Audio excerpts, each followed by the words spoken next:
বাংলাদেশে ব্যাপকভাবে একটা ইসলাম বিরোধী শক্তি, মানে ইসলাম বিদ্বেষী আর কি, ব্যাপকভাবে সক্রিয়। মিডিয়াতে সেরকম দেখা যায়। এবং এদের আসলে দুই ধরনের চরিত্র।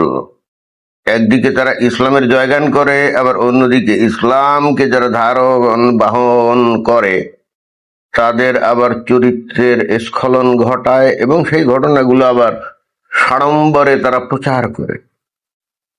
কথাটা কেন বললাম, এখানে এই যে একেবারে নগদ তরতাজা খবর কালের কণ্ঠ পত্রিকায় আসছে।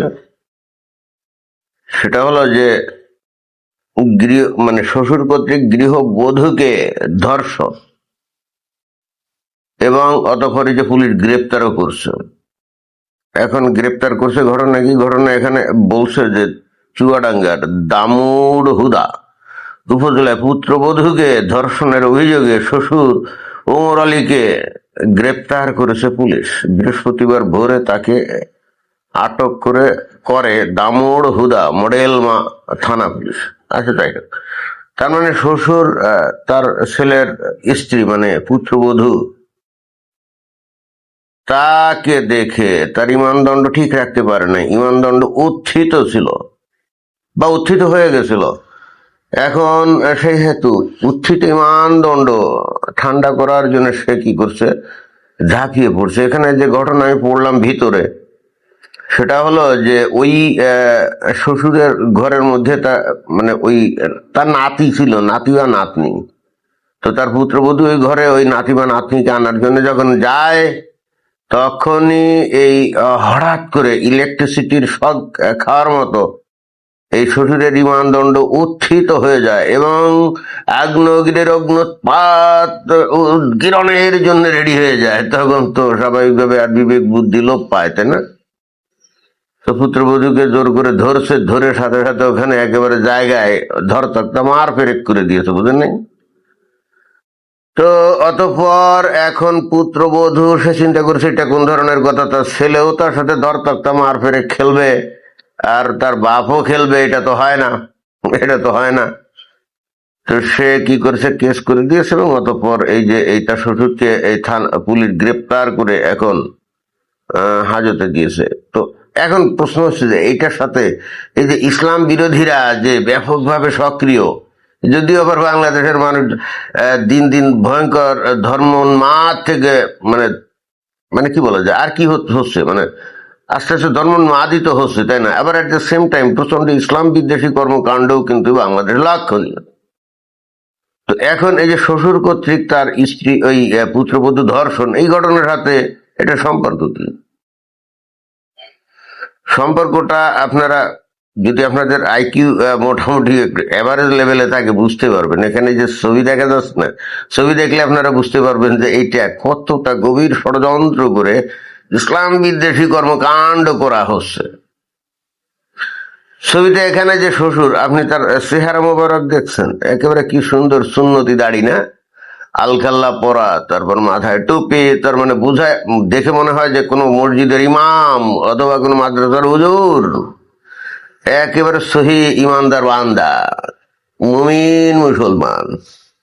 তো তাহলে কি ঘটনা হলো যে এই ধরনের মানে সহি ইমানদার বান্দা, সহি মুসলমান অথবা এইরকম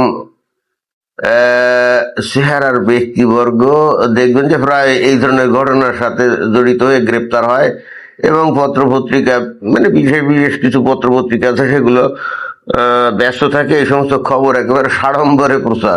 আপনি আপনি জিনিসটা বুঝতে পারছেন যে দেখবেন যে একই চেহারার লোক, অর্থাৎ দাড়ি আছে, মাথায় টুপি আছে, এবং দেখলে ইমাম মুয়াজ্জিনের মতো মনে হয়, মাদ্রাসা শিক্ষক মনে হয়। ওরাই দেখবেন যে এই যত রকম ধর্ষণের কর্মকাণ্ড বাংলাদেশে ঘটে তার সাথে ওরাই মনে হয় একমাত্র জড়িত, এবং সেই ধরনের খবর এখানে আসলে প্রতিষ্ঠিত। যেমন যে বাচ্চাদের বলৎকার করে মাদ্রাসায়, তাহলে সেখানেও ধরা খাইলে দেখবেন যে ওই একই চেহারা একই। তার মানে বাংলাদেশে ধর্ষণ যদি হয়, বলৎকার যদি হয়, কারা করছে? দাড়িবিহীন কেউ করে নাই, আলঘাল্লাবিহীন কেউ করে নাই, করছে দাড়িওয়ালা, দাড়িযুক্ত, মাথায় টুপিওয়ালা ব্যক্তি। তো এটা কি টাইপিক্যাল করা হলো না? তার মানে এরা কারা? এদের দেখলে মনে হয় যে এরা তো ইসলামের কি জামিনদার, তাই না? ইসলামকে রক্ষণ করে, ইসলামকে প্রসার করে, ইসলামকে বাস্তবায়ন করে, এবং অ্যাট দ্য সেম টাইম তারা ধর্ষণ কাজে জড়িত, ছোট ছোট বাচ্চাদের বলৎকার কাজে জড়িত, যেটাকে আমি বলি ছোট ছোট বাচ্চাদের সরু পায়ে পথে তারা বৃহৎ মানদণ্ড প্রবিষ্ট করায়, এই কাজে তারা লিপ্ত আর কি, এবং আগ্নেয়গিরির অগ্নুৎপাত ঘটায়। এবং যখনই খবর আমরা দেখি তখন শেয়ারাগুলো কিন্তু এই হুজুর টাইপের, তাই না? তো এইটা কি ভাই, জনমানসে একটা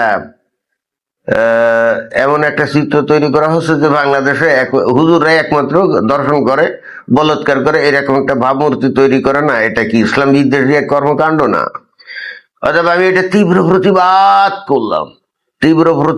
করলাম। এবং মাঝে মাঝে আমার কাছে মনে হয় যে এই পত্রপত্রিকায় যারা চাকরি বাকরি করে তারা কি সব ইহুদি না ছাড়া কাফের নাকি, মুরতাদ নাকি? তা না হলে তারা যদি মুসলমান হয়, অন্তত নিজেদেরকে যদি দাবি করে তারা মুসলমান, আমরা পত্র পত্রিকায় যে দেখবেন সম্পাদক অথবা মালিক অথবা সাংবাদিক, স্টাফ রিপোর্টার, ওদের নামগুলো দেখলে তো মুমিন মুসলমানই মনে হয়, হিন্দু বা খ্রিস্টান বা বুদ্ধিস্ট আর মনে হয় না। তো তারা নিজেদেরকে যদি মুসলমান মনে করে তাহলে কি করবে? অন্য একজন মুসলমান যদি আকাম কুকাম করেও তাহলে এটাকে কি তারা নবীর দেওয়া উপদেশ অনুযায়ী কি এগুলো লুকায় রাখবে না? আজকে এই শ্বশুর তার পুত্রবধূকে দর্শন করছে, এই শ্বশুর এবং পুত্রবধূ উভয় তো মুমিন মুসলমান, রাইট? তাহলে এদের এই দোষটাকে এই পত্রিকার লোকদের কি গোপন করা উচিত ছিল না? এদের কি খেয়ে দেয় কাম নাই, আর কোনো খবর নাই? এই শ্বশুর কর্তৃক পুত্রবধূ দর্শন, তারপরে মাদ্রাসার হুজুর কর্তৃক বা শিশু বলৎকার, মানে বিষয়টা কি? সারাক্ষণ এই খবর নিয়েই তারা থাকে। যদি থাকে তাহলে বুঝতে হবে যারা ইসলামের পিছনে লেগে আছে, তাই না? অথচ এদের নাম দে মানে যারা নাকি খবর দেয় তারা আবার দেখি মুসলিম নামদারি। তো ভাই কি ধরনের মুসলিমদারি? একজন মুসলমানের উচিত কি অন্য মুসলমানের দোষ ত্রুটি গোপন করো না? কিন্তু ইন্টারেস্টিং ব্যাপার হলো এরা গোপন তো করেই না, এরা খুশিয়ে খুশিয়ে ওই খবরগুলো বের করে এনে একেবারে সচিত্র প্রতিবেদন দাখিল করে।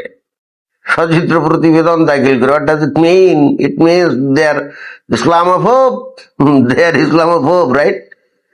Oh না, they are Islamophobic. Islamophobic মানে ইসলাম বিদ্বেষী আর কি। তো এই ব্যাপারটা তো আমার নজর এড়ালো না, অতএব এটার প্রতিবাদ করার উদ্দেশ্যেই বস্তুত এই ভিডিওর অবতারণা। আমি তো আপনারা জানেন যে আমি চাই যে সব মানুষ সমান থাক, সব মানুষ যার যার ধর্ম শেষে পালন করুক, যেন কারো কোনো সমস্যা না হয়। অবশ্যই অ্যাট দ্য সেম টাইম আমি তো কোনোভাবেই চাই না যে কোনো হুজুর ছোট বালক বলৎকার করুক অথবা কোনো ইমানদার বান্দার মতো চেহারা দেখতে তার পুত্রবধূকে গিয়ে ধর্ষণ করুক, না, এটা তো আমি চাই না। অবশ্য এখন এমনও হতে পারে ওই যে ওই যে মনে করতে পারে যে নবীর ওই যে একটা পুত্রবধূ ছিল না, জয়নাব, মানে জয়নাব তো পুত্রবধূর স্ত্রী ছিল, তাই না? তো এখন তার পালিত ছেলে যে ছিল আর কি, নামটা কি, পালিত ছেলে যে ছিল আর কি, নামটা ভুলে গেলাম, সে যখন তালাক দেয় তখন নবী তো ওই জয়নাবকে বিয়ে করে। তো সেক্ষেত্রে তো তালাক দিয়েছিল, তারপরে হয়েছিল আটল ঘটনা, তাই না? কিন্তু এই ক্ষেত্রে এই হুজুর সদৃশ ব্যক্তির পুত্র তো তার ওয়াইফকে তালাক দেয় নাই। তো তালাক না দেওয়া সত্ত্বেও এই যে দর্শন করলো। এখন ইন্টারেস্টিং ব্যাপার হলো ইসলামে কিন্তু দর্শন বলে কোনো টার্ম নাই। হ্যাঁ, আছে ব্যভিচার আর দর্শন তো এক জিনিস না।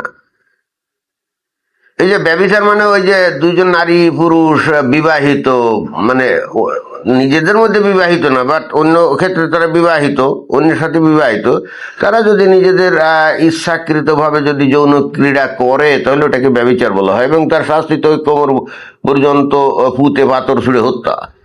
কিন্তু দর্শনের বিষয়টা তো ভিন্ন, সেখানে তো ওই একতরফের ঘটনা, জোরপূর্বক করা, এবং এইটার যে কি শাস্তি হওয়া উচিত এটা কিন্তু ইসলামে নাই, কারণ ব্যভিচার টার্মটাই ইসলামে নেই। তাহলে 1400 বছর আগে আরবের সমাজে কি ব্যভিচার হতো না নাকি? ওই ব্যভিচার বলছি, দর্শন কি হতো না নাকি, বুঝছি না। যাই হোক, ইসলাম বিদ্বেষী সমস্ত সাংবাদিকদের কর্মকাণ্ডের প্রতিবাদ করাই ছিল আমার এই ভিডিওর মূল উদ্দেশ্য, এবং সেটাই করলাম আর কি। ধন্যবাদ।